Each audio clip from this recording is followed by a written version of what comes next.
ওয়াত্তাকুন নেসা, এবং নারীকে ভয় করো। বলে দুনিয়াকে ভয় করবো, নারীকে ভয় করবো কেন? বলে দুনিয়াতে যত ফিতনা হয়েছে সবগুলো অধিকাংশ নারীকে কেন্দ্র করে, ক্ষমতাকে কেন্দ্র করে। ফাইন্না আউওয়ালা ফিতনাতি বনি ইসরাঈলা কানাত ফিন নিসা। এই যে দুনিয়াতে এখন রাজনীতির জন্য একজন একজনকে মারছে না, হত্যা করছে না, দুনিয়াতে সর্বপ্রথম যে হত্যাকাণ্ডটা ঘটেছিল এটা কিসেকে কেন্দ্র করে? নারীকে কেন্দ্র করে। বলে অধিকাংশ ফিতনা হয় কাকে নিয়ে? নারীকে নিয়ে। বলে বনি ইসরাইলের জামানায় ফিতনা হয়েছে, মানুষ হত্যা হয়েছে নারী নিয়ে।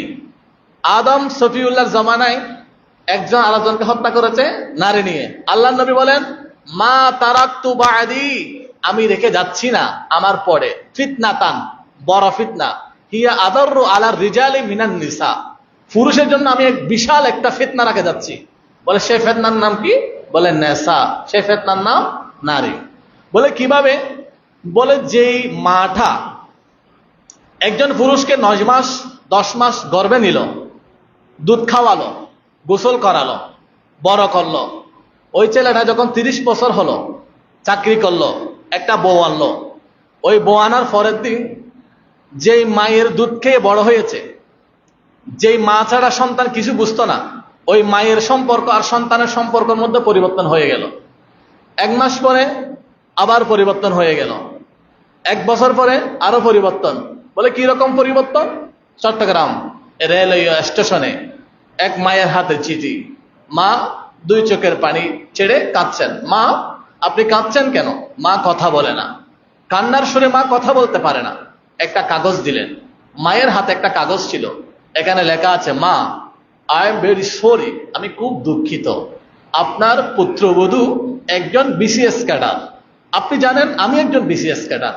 এখন আপনার পুত্রবধূর দাবি হচ্ছে তার শাশুড়িকে, আমার মাকে তার সাথে ঘরে রাখতে পারবে না।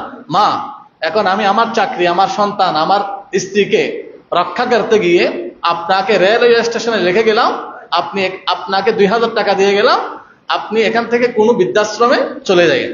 তাহলে নারী এমন একটা ফিতনা, যে ফিতনার কারণে কি হয়ে যায়? মা থেকে ছেলে আলাদা হয়ে যায়। আমাদের সমাজে একটা কথা প্রচলিত আছে, ভাই বড় ধন রক্তের বাঁধন, যদিও পৃথক হয় নারীর কারণ। যে ভাই ভাইকে ছাড়া এক টেবিলে খাইতো না, কিন্তু হঠাৎ করে তাদের পরিবর্তন, এক ভাই আরেক ভাইকে দেখতে পারে না। বলে না, কানফুসানি চলেছে। বলে কি ফুসানি চলেছে? কানফুসানি। বলে এটা কি রকম? বলে এটা বলেছে, তুমি তোমার ভাইকে খাওয়াচ্ছ সারা জনম, একজন ভাই আরেকজন ভাইকে সারা জনম খাওয়াই, সারা জনম পড়াই, কিন্তু হঠাৎ করে তার যখন সন্তান হয়ে যায় আর ভাইকে খরচের টাকা দেয় না, ভাইকে আর পড়াশোনা করে না, বলে আমি তোমাকে পড়াতে পারবো না। কিরে ভাই, তুই যে গর্ভ দিয়ে আসলি আমি সেই গর্ভ দিয়ে আসলাম, তুই যে মায়ের দুধ খেয়ে বড় হলি আমি সেই মায়ের দুধ খেলাম। এ ভাই,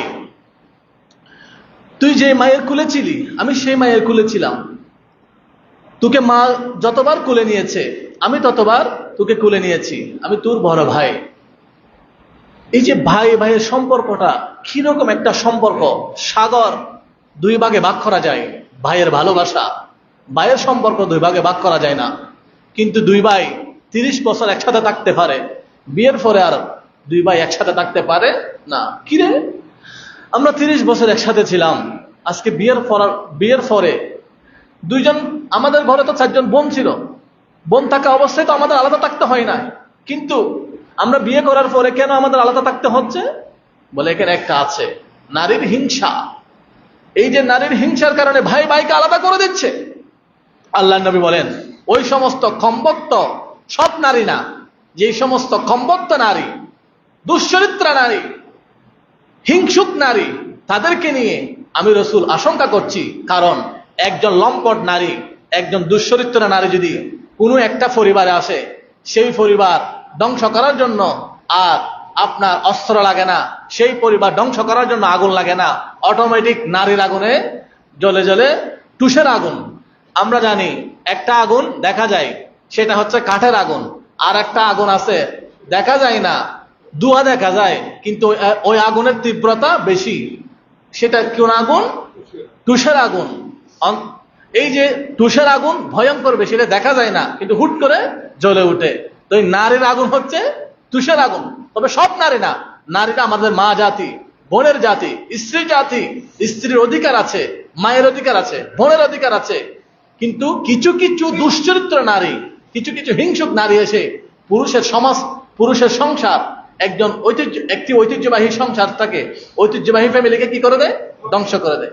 কিছুদিন আগে একজন নারীর ছাড়াছাড়ি হলো, কাবিন 30 লক্ষ।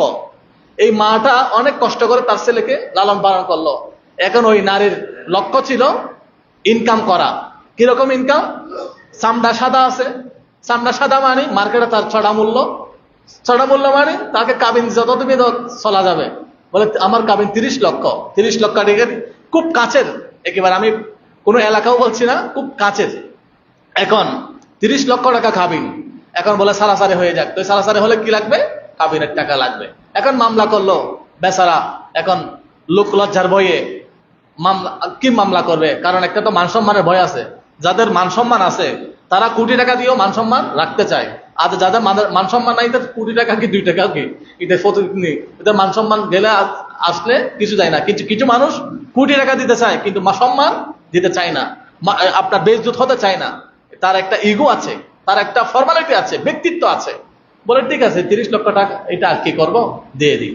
তো এখন ওই নারীর লক্ষ্য ছিল কি করা? ব্যবসা করা।